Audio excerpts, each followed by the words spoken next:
begin. Good day and welcome to the UFC 190 conference call. Today's conference is being recorded. At this time, I'd like to turn the conference over to Mr. Dave Schaller. Please go ahead, sir. Thank you, Jamie. Hello, everyone, and welcome to the UFC 190 media conference call. Saturday, August 1st, UFC 190, reigning champion Ronda Rousey versus number 7 ranked Bethe Correia.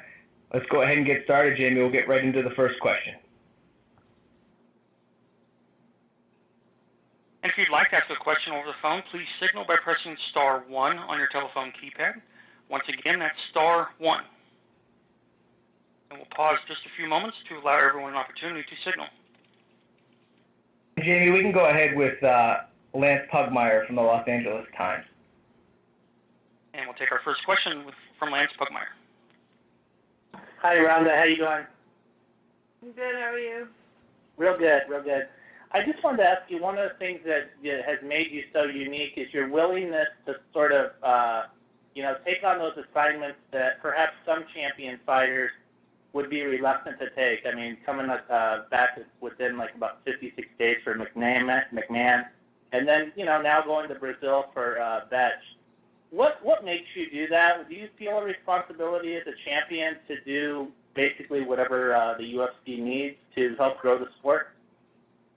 Yeah, I feel a lot of responsibility in that I feel like I want to be the most reliable champion in the company. It's not that I've never had an injury for a fight, but I've never pulled out because of one. And whenever they called me, I've always showed up when I was needed. And I need to challenge myself and give myself more challenges so that I still feel like I have to give myself that underdog feeling where I still have something more and more to work for, and I'm putting more on myself. Like before the Tate 2 fight, when I went and filmed 2 movies right beforehand, and then, like you said, with McMahon, I did the other one 56 days afterward, and then I went and did the Davis fight when I already needed knee surgery, and then, this one, taking it purposely in when I don't have the home court advantage. I mean, that's another thing. It really keeps me motivated, and I want the fans to know that even though I'm doing a lot of other things, I want to be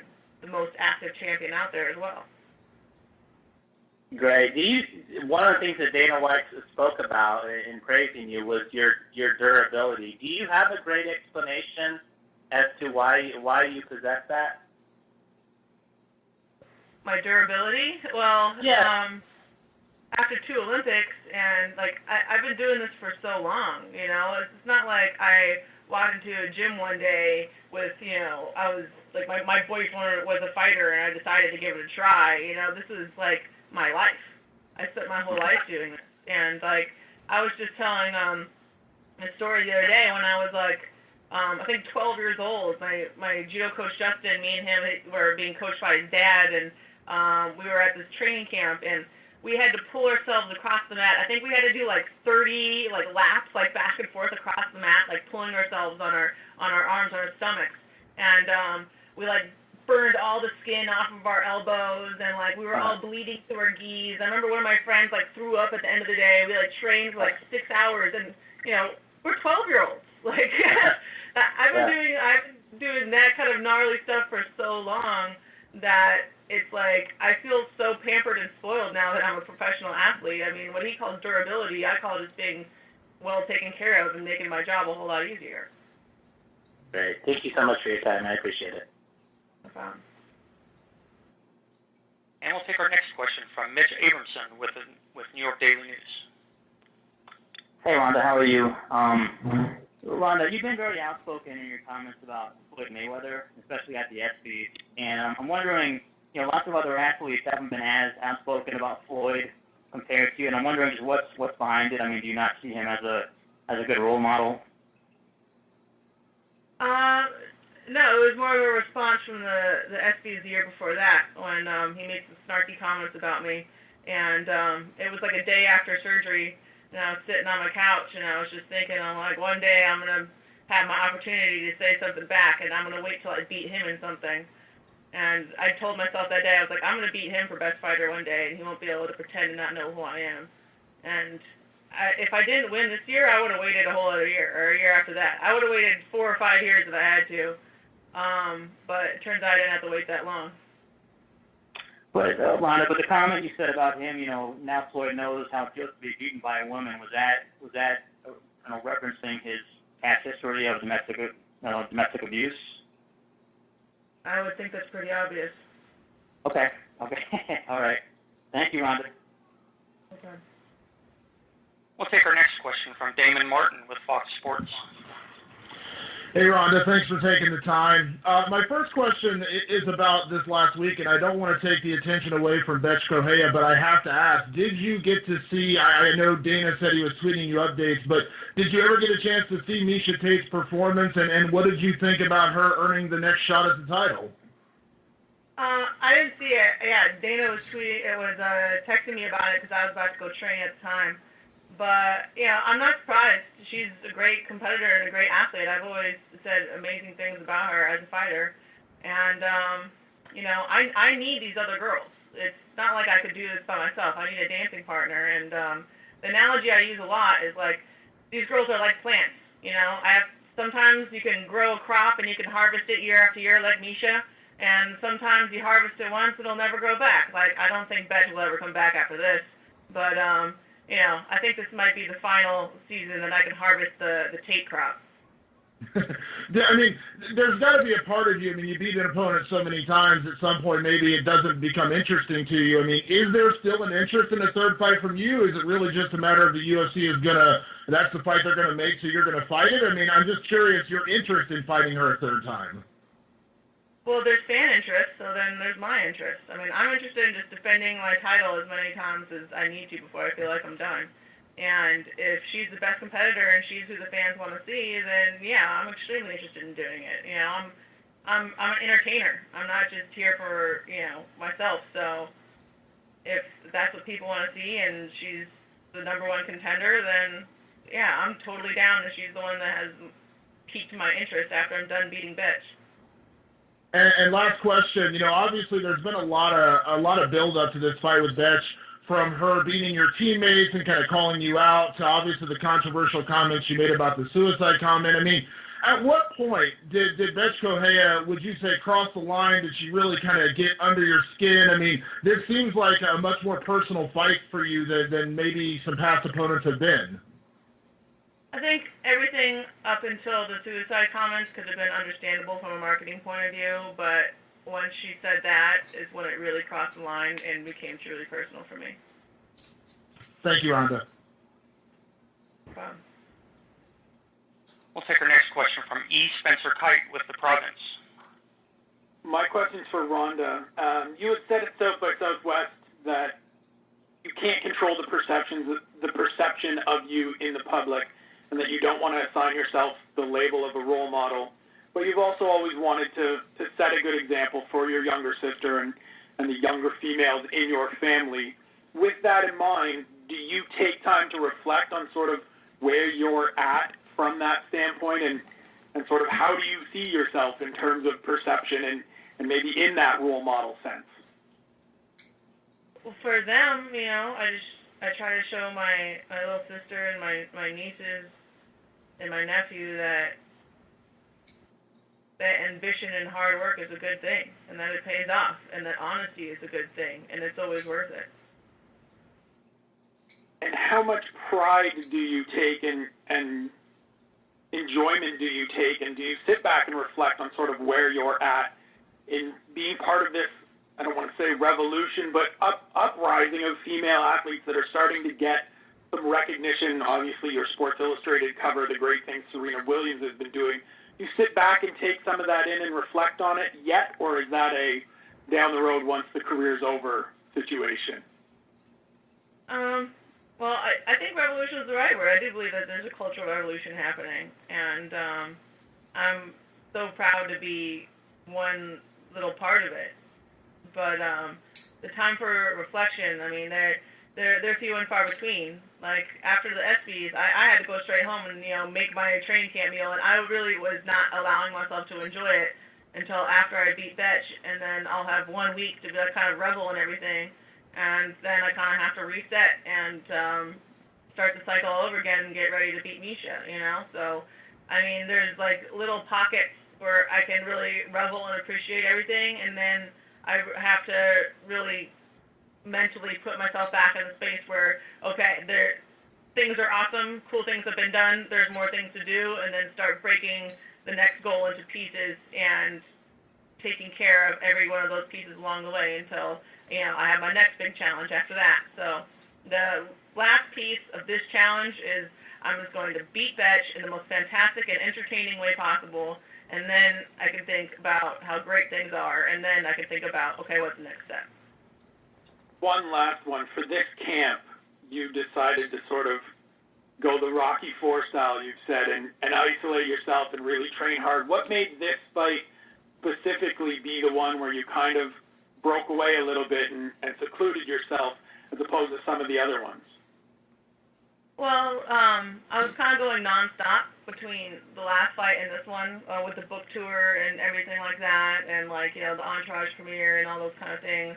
And so when I get really overstimulated with outside things besides fighting, I really kind of have to rewire my brain to go out of that mode and back into fight mode. And so I try to just push the whole outside world. Everything that isn't fighting just had to be gone. And so I started camp way earlier. I started 8.5 weeks out. I just started isolating. I started saying, okay, no more anything else. I cut all other kind of work out. I went out into the mountains where I had no cell phone service and nothing, and started my camp out there.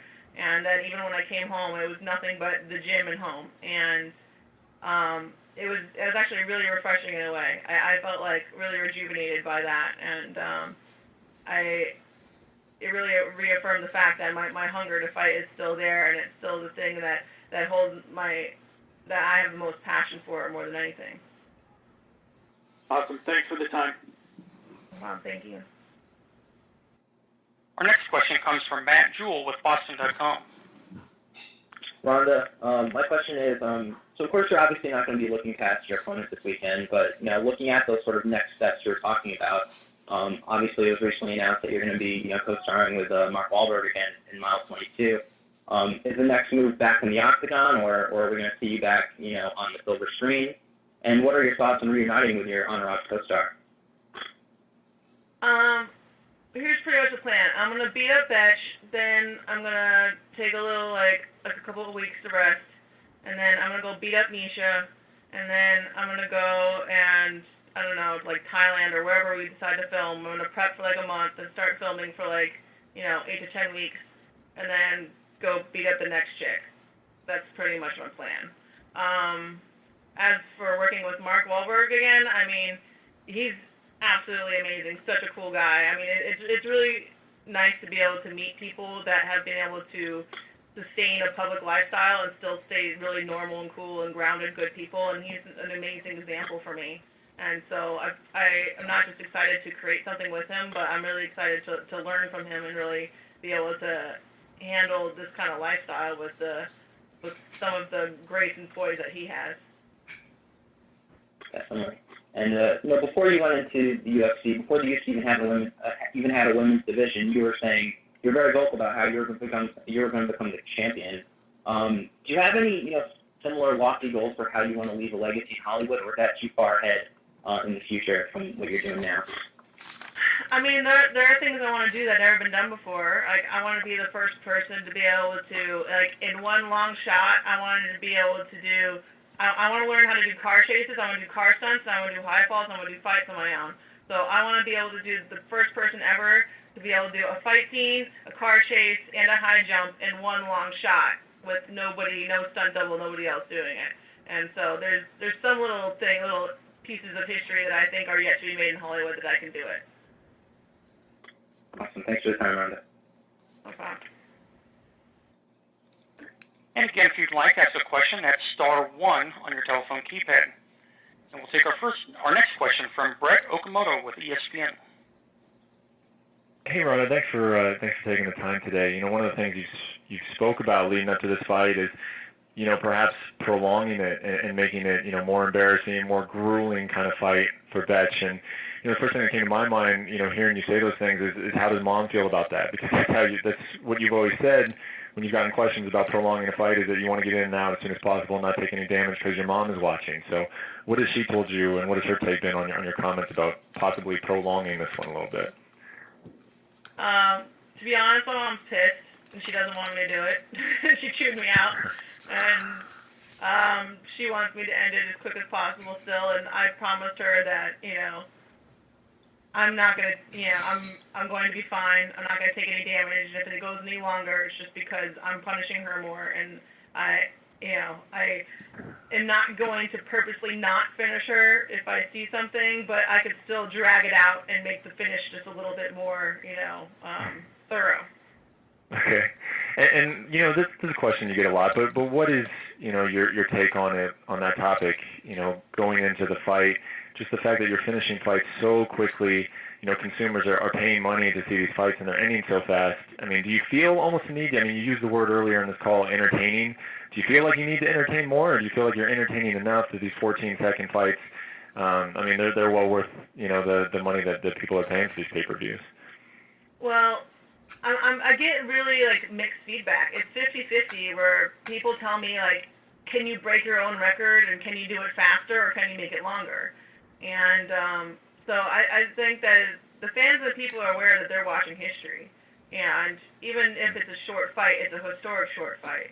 I mean, if you were around back when Mike Tyson was in his prime, and he was knocking all these people out right away, and you couldn't tell your friends that you didn't see that because you decided you had better things to do that night, you would feel like an idiot that you didn't see it.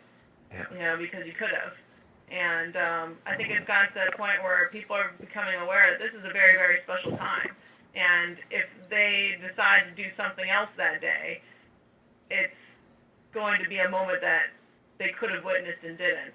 And so, I'm not going to call it and say, oh, this fight's going to end in under 20 seconds, because I'm not. Those fights that ended that quickly, I did not intend for them to end that quickly. It's just that's how it ended up, because I improvise while I'm out there.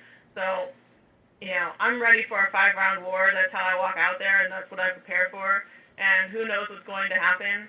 But what people are seeing is the absolute peak of the athletic woman's potential. And that is always worth the money. Yeah. Okay. And then one last question.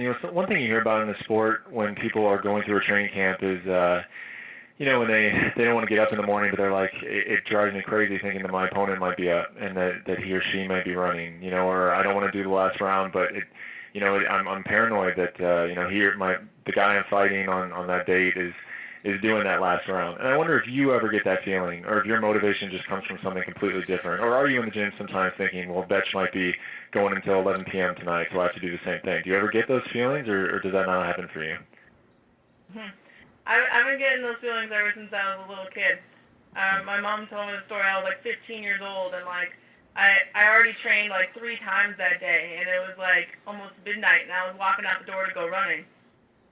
And my mom stopped me, and she was like, what are you doing? You already trained 3 times today. And I was like, I just wanted to know that there was no other girl in the world that trained harder than me that day. And I went out and I went running. I did a 4th workout that day. And that's something that I always had. It's an innate thing. And that's where a lot of my confidence comes from, is that I know that I train harder than any of these girls. And I train more efficiently, and I train smarter. And there's nothing that they could do to possibly try and catch up.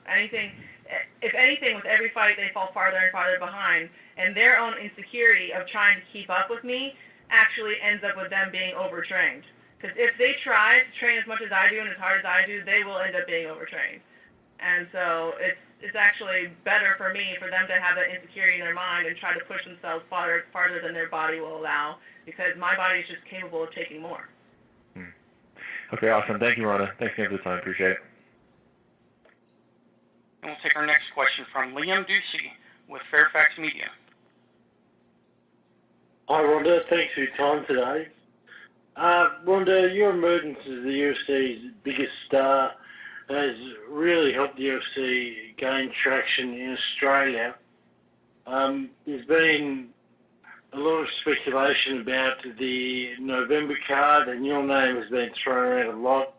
Is that something the UFC has talked to you about, and is that something that interests you? I mean, I would always want to come to Australia for any reason at all. It's actually it's the one continent I'm missing, I think, besides Antarctica that I haven't been to. And I was actually walking with my mom last night, and I was like, I want to go to Australia. Australia and New Zealand are the two places that I really want to go, and I haven't been yet. And yeah, even if I can't come there to fight, I would still want to come there, even just to visit if I could. So any reason that I could come up with, I want to go. But, first things first, I'm going to beat Bethe, and then we're going to plan the next step.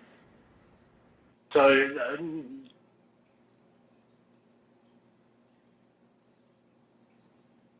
I think we lost him. Let's go ahead and get to the next question, Jamie.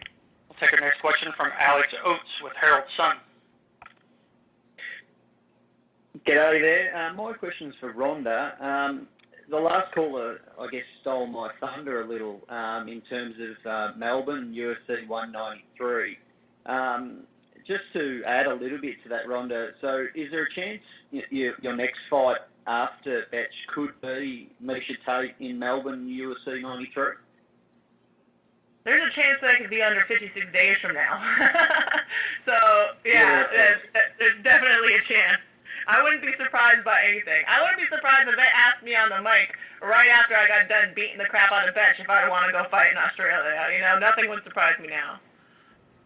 Yeah, but you'd be happy to take, obviously both high-profile Americans and probably two of the best women fighters in the world. Would it bother you to, I guess, take that off your home soil and fight in Australia? Not at all. I mean, if I'm willing to fight a girl in her hometown where she has a home field advantage, I obviously would have no problem going to Australia, which is not just neutral territory, but absolutely gorgeous neutral territory. Very good. Thank you very much, Ronda. I appreciate your time. No problem. And again, if you'd like to ask a question over the phone, that's *1 on your telephone keypad. And we'll take our next question from Stephen Lieberman with Culver City Observer. Yeah, this is for Ronda. You speak a lot.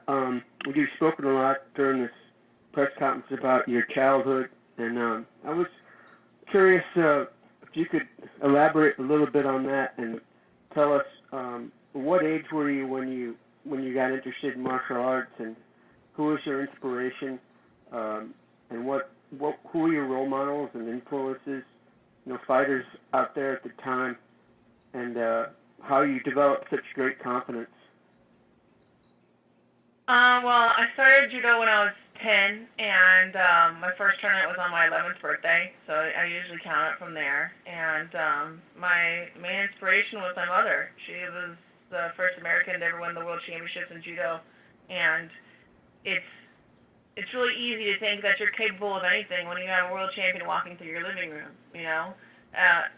Excellence was expected in my family, always. And me and all my sisters, we were told you could do whatever in the world it is you want to do, but you got to be the best in the world at it because that's what you're capable of.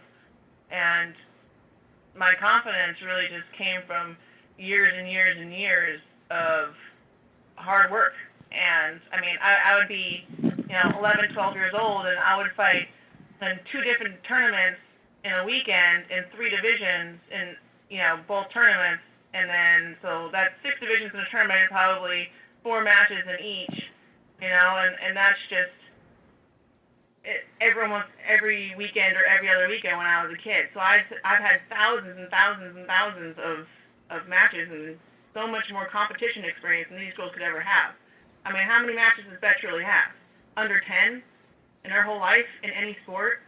I've had thousands and thousands and thousands of matches. I've had times where I've been planted on my face and my entire body scorpioned over, but I had to not touch my toes to the ground because that way it would result in a score, and then I had to jump up and find a way to win anyway. I've had fights where I had my elbow dislocated and had to pop it back in place and ended up throwing the other person in the last few seconds with the arm that was just dislocated because it just had to happen.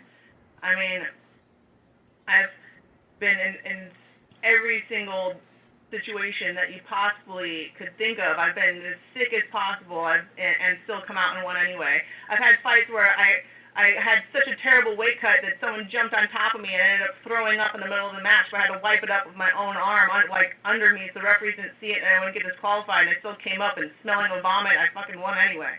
I mean, I've had so many thousands of experiences that this girl could never possibly have between when she decided that MMA was a cool idea till now, and she'll never catch up. And that's what confidence comes from. It comes from overcoming, and I've overcome so much more than any of these girls possibly ever could. And your role models or who you were inspired, growing up to fight like or be like, whether it be a male or a female athlete, or you just feel like you're unique? It was my mom. It really was. She wasn't just the first American in history to win, but she was innovative. She tore her knees out when she was 17 years old, and back then, the way that women fought were like very proper, technical, standing Japanese-style judo. And because she had no knees, she had to find a way to win around that. And so she got to be the absolute best at the things that everyone else was the worst at. And it wasn't really trendy for girls to lift weights and become strong and really pay attention to conditioning. And my mom did that. It wasn't really considered proper judo to be a ground-focused fighter, so that's what my mom did. She was the original armbar lady, and because she filled all the holes that everybody else had, that's what gave her the opportunity to be the best in the world, and that's the example that I like to follow. Yeah, it's nice that you cherish your mom like that. You're lucky to have your mom, and thanks for your time. Thank you. We'll take our next question from Damon Martin with Fox Sports. Yeah, a couple questions for Bethe. Bethe, obviously, you are the underdog in this fight. I think everybody knows that. But does that take off some of the pressure, considering, how highly touted Ronda is going into this fight? Does it take any of the pressure off you being the underdog?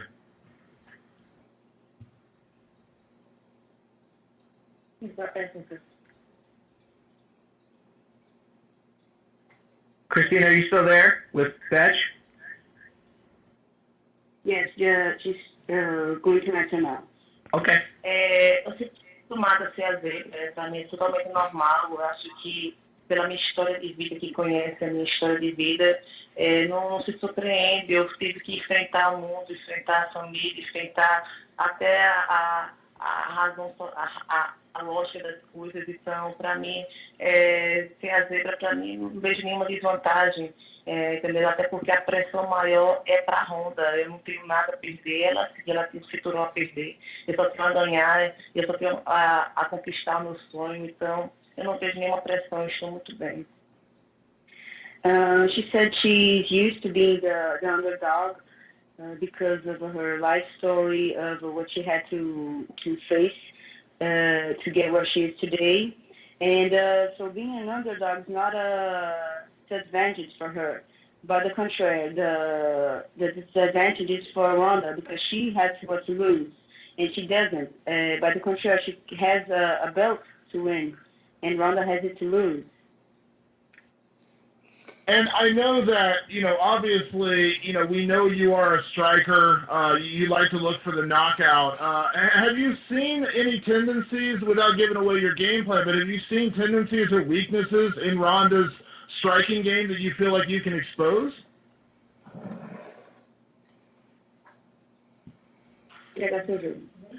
O meu jogo para essa luta é o de sempre. Eu vou ser aberto 10 vezes mais evoluída.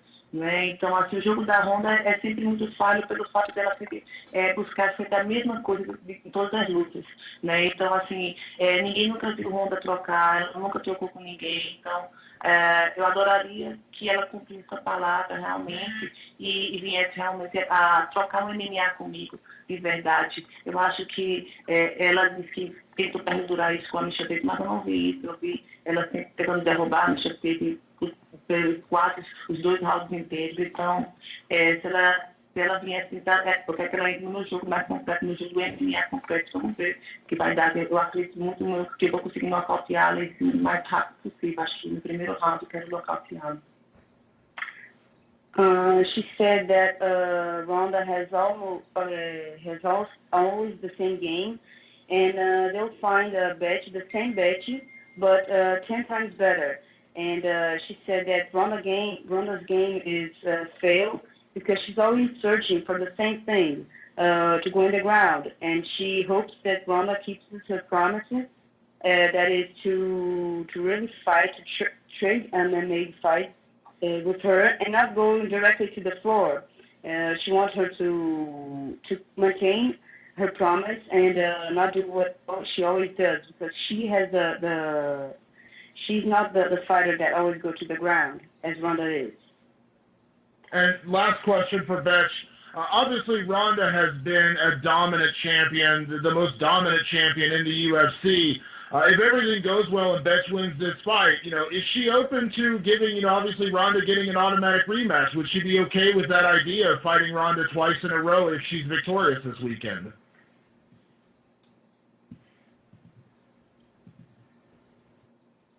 Tudo isso pode enfrentar ela 2, 3, até 10 vezes. Eu já disse que queria me aposentar invicta, estou no caminho certo para isso. Eu acho que eu passei, eu acho que por ter sido tão subestimada, tão humilhada quando decidi lutar por MMA, que eu não entrei na brincadeira. Realmente eu tenho um sonho de fazer história. Eu não quero só passar na história do UFC, da história do MMA. Eu quero fazer realmente um legado, eu quero escrever realmente meu nome na história. Então, acho que agora chegou a minha hora, é o meu momento. Graças a Deus que eu vou ter essa oportunidade de lutar e graças a Deus que é aqui no meu país. Então, agora é meu momento de começar agora a escrever meu nome na história. Eu acho que quando você pega o cinturão, é o começo da história. Então, aí sim que eu vou ter que batalhar bem mais para provar que eu sou a melhor do mundo, nem que seja ter que lutar com ela 10 vezes para isso. She said she's willing to fight Ronda as many times it's needed, 2, 3 times before, it doesn't matter. And her dream is to retire undefeated, and she doesn't mind being the underdog because that makes her want to win harder. And she wants to retire with a legacy. She wants to make history. And the opportunity of fighting in Brazil and winning the belt is only the beginning for her to continue her history, making legacy. And she doesn't mind how many times she has to fight with Ronda. Thank you. We'll take our next question from Dave Diebert with Post Media News. Hi, thanks you guys for the time. Just a couple quick ones for Ronda. In your book, it's just an anecdote that I remember. You said how you only throw. I think I'm paraphrasing correctly. That you only throw leg kicks when you're emotional. How do you go into a fight like this where maybe emotions do get a little high and not let those emotions get the better of you? Well, for one, I won't throw any kicks. I just concentrate on my first exchange and that's it. And I improvise from then on out. And once you're in there, it's like the emotions are gone. It's just observations and decisions and priorities of what to do. And that's what I like most about fighting, is because that's when the emotions go away. I'm so emotional when I'm outside of a fight that fighting is my escape from emotion. All right. Now, I guess just a nice little segue, I guess, about things that you do enjoy. You talked about it, but so busy all the time, go from fighting to this to the next project. When do you take time through all of this to just enjoy your efforts? Do you, if you could, maybe just a couple little examples of just sort of the day-to-day things that you're just able to take in and just enjoy after all the work has put you in the position to enjoy it? Well, since the last fight till now, I really didn't take any time. That's one of my problems, is I'm very bad at resting.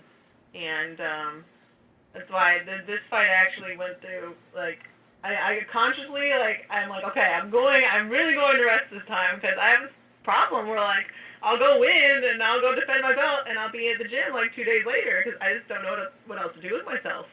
And, so I brought my whole family out here, partly because I want them to all personally see me beat the crap out of Bethe after she disrespected them all. But then I'm also going to take them all, like, resorting and stuff, and my little nephew's even coming, so I'm really excited about that. He's, like, the newest addition to the clan. So it kind of sucks because he was born right before the Kazagana fight, and I got to see him for like a week, and then I went straight into camp, and I didn't see him at all. I didn't see him again until he was already like, 8 weeks old or something like that. And so it's hard because I get pulled away from my family a lot, and so I purposely went on my way. I'm like, okay, I'm not going to do that again. And then, because then I went on the book tour and all that stuff. So then I didn't rest at all. And so I purposely, I'm like, okay, I planned it like months in advance. That I'm going to spend I get like 4 days of vacation. But I'm pretty excited that I'm going to do these 4 days. I'm going to do it. And then even my coach was telling me, and he's like, telling me that I really need to rest this time. And he wants me to take like 20 days at least to like, if anything, only come to the gym like 3 days a week. Over 20 days, which is like him trying to get me to rest, I don't know, I have this feeling all the time of like, I was talking to my mom about it just now, before this call, we were walking on the beach, and I was just like telling her, we both kind of have the same thing where I can't shake that feeling of like, I'm about to be addicted, and like, that I need to do as much work as possible all the time, even when. That's the thing that kind of sucks about fighting is it's not a 9 to 5. You don't work from 9 to 5. I can always find more work for me to do. It never ends. And so like even when I'm not like training, I can find other things. And like I have like sometimes it feels like I have several careers going on at once. And that's one thing I'm still trying to do is really to rest and reflect and enjoy more because. It's going, I have a lot of time left, but there's only a finite amount of time, and one day it's going to be done, and I want to know that I really enjoyed myself while I was doing it. But, I mean, I do enjoy it. That's why I can't stop. I'm back in the gym because I love to be there. My happy times throughout the day is, like, I wake up in the morning and I make my coffee, and I drink my coffee, like, while driving to the gym, and I get to listen to my music in the car. I mean, I'm really happy. And when I come to the gym, I run from the car into the gym because I'm so happy to see everyone. And I just want to go say hi to everybody. I give every single person in the gym a hug before I do anything. And because I love them so much and I love to be there. And like, that's the place where it's like, I don't have a first and last name when I'm in the gym, It's a first name basis place, and that's where I rest, and that's what I love. That's my vacation. And if your job is your vacation, then you're doing something right. So, I mean, even when you're walking along a beach like that, you still have a difficult time just letting your mind. I mean, you talked about like listening to music in your car. It seems you tweet about that a lot. It seems like you have some good times there. But just little things like that. You still have a difficult time, or I guess you not always separating them. Able to completely give yourself some distance. Yeah, I wouldn't have gone outside and walked on the beach unless my mom came and knocked on my door and made me go out. Because I'm just sitting and resting in my room because I want to be, as rested in best shape possible for when I beat the crap out of Bethe. So I just will not leave my room. And like my mom had to come and grab me and force me to go walk outside, even though we're on this beautiful resort by the beach. Because sometimes I need that help. I need that help to enjoy, rest, take it in. It's not all about just I just get so super ultra focused. I think it's hilarious when people are like, she's doing movies and she's gonna lose her focus and she's all this stuff. I'm like, wow, you guys are counting on something that's really the opposite of my problem. Okay. All right. Thanks again, Ronda. Thanks. And we'll take our next question from Adriano Albuquerque with Globo.com. Hi guys, thanks for the time. I'm gonna ask Bethe a couple questions in Portuguese. Bethe, você está ouvindo aí a Ronda, né, falando em cada resposta dela que vai te bater, que vai acabar contigo, e falando, né, várias vezes que está muito emocional por causa dos comentários que você fez quanto ao suicídio, enfim. Isso te faz sentir que você está na cabeça dela, que você conseguiu trazer algo dela, tirar ela do foco dela de repente? Acho que você ganhou uma vantagem nisso?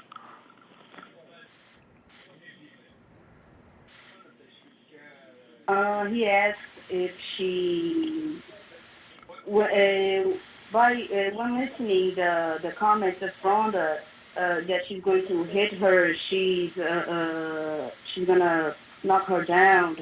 And with the comments of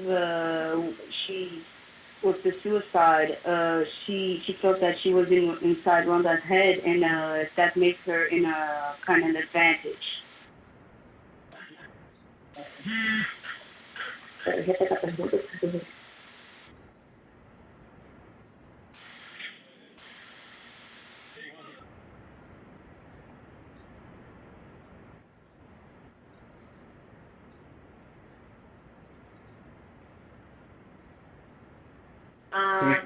Primeiramente, assim, essa história do suicídio foi muito bem claro, não tenho mais nada a falar com isso. Isso foi uma interpretação da Ronda. Então, eu acho que isso só mostra um pouco duas coisas para mim. Ou ela se mostra realmente que ela tem o psicológico realmente abalado, facilmente abalado, ou então ela se mostrou uma grande fênix. Realmente ela está de parabéns com uma atriz. Não sei, eu estou na dúvida se ela tem um psicológico fraco ou se ela realmente é uma grande atriz que interpretou muito bem, porque quando você tem alguma trauma muito grande, você não fica vendo qualquer repórter, qualquer câmera para falar sobre o assunto, para chamar. Então, acho que quem está querendo promover isso é a Ronda. Então, se for realmente verdade, essa dor no coração dela que ela fez, realmente ela se mostrou realmente muito fraca psicologicamente, eu realmente consegui entrar sem querer, porque eu realmente não falei com intenção. Mas se ela quiser achar que realmente eu falei com intenção, eu não tenho problema nenhum quanto a isso. E ela tentar querer bater em mim na luta aqui na minha casa, eu realmente não consegui nem acreditar, porque ela tem 11 lutas, e em 11 lutas ela não conseguiu dar um murro nem machucar ninguém. Como é que ela tem ainda moral para chegar e capacidade de querer me machucar? Então, acho que quem tem mais a perder é ela, e quem vai ser realmente machucada, quem quer humilhar, acaba sendo humilhado. É a lei da vida. Então, eu estou para isso. She said, as the story of the suicide was already clear, it was a misinterpretation, and she's really in doubt if Ronda's psychological side was really shaking, or if she's a really good actress and she's playing a very good role. Because when you have a real trauma, you don't go at any reporter to say about it, to show that really affects you. So that's showing that she has a weak side, and she's saying, as trying to hit her in her own house, she has 11 fights, and in all those fights, she doesn't have one punch. So who often tries to humiliate too much is the one who's humiliated. And she wants to see Ronda trying to give her one punch. So the person who's really going to have it is Ronda, not her. Bethe, e também essa preparação para a luta, né, nas entrevistas e tudo mais, você acabou atraindo muita atenção para ti com esse comentário, né, e também você viu todo o lado ruim também disso, né, da mídia. O que você aprendeu com a atenção que você recebeu desde que foi anunciada essa luta? He asked, at the preparation of the fight, of the interviews, after the comment of the suicide, the negative attention that she had from the media, and what she is waiting for the fight after those comments. What's her preparation? Eu não me arrependi nada do que eu fiz, ao contrário, eu acho que eu estou muito orgulhosa do meu trabalho. eu estou disputando o título mundial aqui no meu país, na minha casa, tudo que eu sempre sonhei, é a chance da minha vida, então todo mundo quer ver o final dessa história, como é que vai ser, e foi tudo muito sincero, tudo que eu falei do coração, eu realmente provoquei sim a Ronda, porque realmente ela tem o que eu quero, ela tem o cinturão, e eu provoquei com sinceridade, falei o que eu penso, coisa que muita gente não tem coragem de falar, que a mídia é coberta em relação à Ronda, porque foi feito uma imagem dela de uma heroína, de uma super mulher, querem fazer a imagem dela de uma heroína mulher americana. Então, realmente, eu vi isso, vi brechas, vi falhas no jogo dela, vi falhas no psicológico dela, vi coisas que falei realmente que queria bater nela, queria bater na verruga dela, porque realmente eu acredito que eu posso tudo isso. Nada que eu falo é de duvidoso. Se realmente falei que queria lutar com ela, lutar pelo título, porque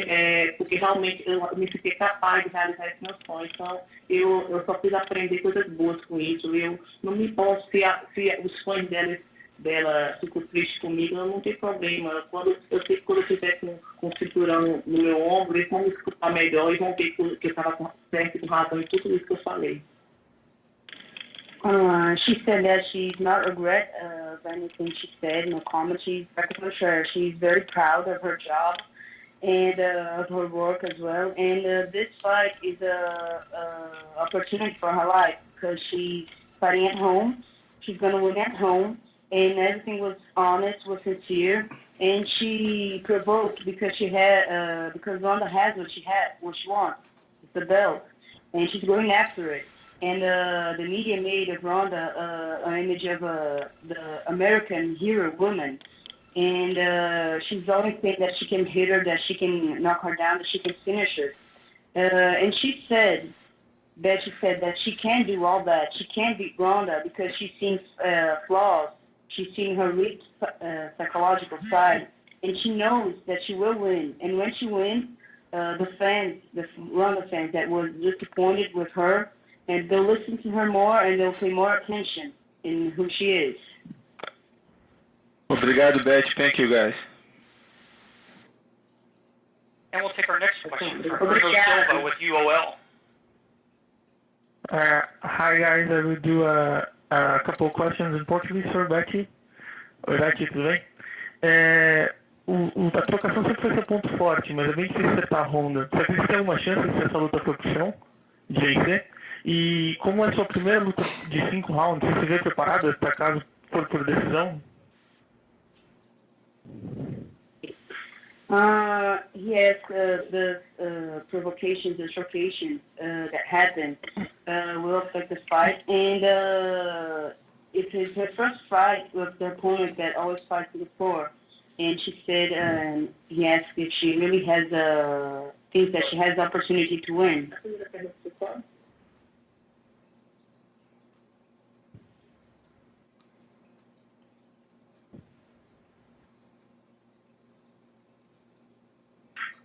Eu sou uma lutadora moderna, eu sou uma lutadora de MMA. Eu não sou aquele tipo de lutador que vem do jiu-jitsu, vem do judô, vem do boxe e tenta adaptar a sua arte para a luta. Eu já comecei a se adaptar para lutar em qualquer situação. Como eu sou nova nisso, eu já entrei na academia para treinar MMA, nada de tudo. Então eu não me vejo assim, nenhuma situação que me deixe desconfortável. O chão não me deixa desconfortável, em pé não me deixa desconfortável, cair não me deixa desconfortável, porque eu já fui treinada todos os dias treinando tudo isso, né? Então, assim, geralmente quem é de jiu-jitsu, quando vai tentar trocar, realmente se sente meio desconfortável, porque você está saindo da sua zona de conforto, de anos e anos e anos. Então, assim, nada me incomoda, eu não tenho medo de cair, eu não tenho medo de lutar em pé, eu não tenho medo de derrubar, eu não tenho medo de trocar, porque realmente eu sou uma lutadora do MMA, bem adaptada para tudo, todas as situações. She said that she's a modern MMA fighter. She's already adapted to fight in any situation. Is it on the floor? Is it on the air? She's not she didn't practice only judo or box. She didn't came only from one specific fighting. And when she entered to start the fight, she learned MMA by itself, not only one type of fight specifically. So any situation, she's very comfortable. Is it on the floor or standing? While somebody that comes only from jiu-jitsu, when it's on fighting standing, it's very uncomfortable because it runs out of her comfort zone. So she doesn't see any problem, and for her it's very normal. E você está preparado para uma luta de 5 rounds? Como é que está a sua preparação física para isso? And she's prepared for a 5-round fight. Eu sempre me preparei para lutar 5 rounds. Até quando eu lutava só 3 rounds, eu sempre fui preparada para lutar 5. Então não tem problema nenhum. Hoje como eu vou lutar 5 rounds, interessa que eu fui preparada para lutar 10. Então, assim, a minha academia tem essa característica de sempre preparar o atleta para muito além, não só além, mas muito além do que é pedido da regra. Se a regra pede 3 rounds, a gente prepara a gente para lutar 5, 6 rounds. Se luta 5 rounds, a gente está preparado para 10, no mínimo. Então, eu estou com gosto de gás aqui. Obrigado. She said that she's always prepared to fight. She's prepared to fight 5 rounds. The gym that she works, when it's a 3-round fight, they train her to fight 5, 6, almost always the times double. So if it's a 5-round fight, she's ready to fight 10, and she's very very prepared. The gym is very used to prepare the capacity that the fight's gonna call. Obrigado, Bethe. Thank you, guys. Obrigada também. And that does conclude today's question and answer session. Mr. Schaller, at this time I will turn the conference back to you for any additional or closing remarks.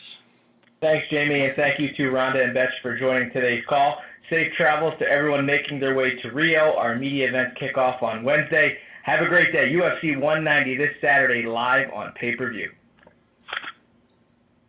Thank you for your participation. This does conclude today's call.